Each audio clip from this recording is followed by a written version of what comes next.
اسی پارے میں آیت الکرسی بھی ہے، اللہ نے اپنی حمد و ثنا کی ہے، اللہ لا الہ الا هو الحی القیوم، اللہ وہ ذات ہے جس کے سوا کوئی عبادت کے لائق نہیں، زندہ ہے، ہر چیز کو تھامنے والا ہے۔ میں چونکہ اس کا لفظ بلفظ ترجمہ اس لیے کر رہا ہوں کہ آیت الکرسی بہت پڑھی جاتی ہے اور حدیث میں اس کی بہت فضیلت ہے۔ آپ صلی اللہ علیہ وسلم نے فرمایا اس سے افضل آیت پورے قرآن میں نہیں ہے۔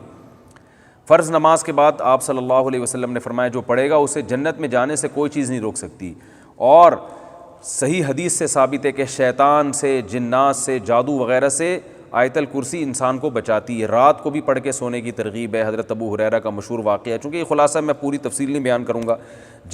شیطان ان کو تنگ کرتا تھا انسانی شکل میں آ کے، حضرت ابو ہریرہ نے آیت الکرسی پڑھی اور نبی نے فرمایا کہ یہ شیطان اب راستہ تمہارا چھوڑ دے گا۔ تو شیطان آیت الکرسی سے ڈرتا ہے، تو یہ رات کو بھی سوتے ہوئے پڑھنی چاہیے، دم کرنا چاہیے اس کا اپنے اوپر، اور نمازوں میں بھی اس کی پابندی کرنی چاہیے۔ تو یہ جو آج کل جھوٹے روحانی عاملین بنے ہوئے ہیں نا، الٹی سیدھی چیزیں بتا رہے ہوتے ہیں، ان کے پاس جانے کی ضرورت نہیں ہے۔ کسی پہ جن ہو یا کوئی ایسا مسئلہ ہو جادو، آیت الکرسی پڑھ کے اس پہ دم کریں۔ تو اللہ وہ ذات ہے جس کے سوا کوئی عبادت کے لائق نہیں۔ اور یاد رکھیں جتنا مفہوم ذہن میں رکھ کے جب دم کریں گے نا تو زیادہ فائدہ ہوگا، اور مفہوم ذہن میں رکھ کے پڑھیں گے تو زیادہ ثواب ملے گا۔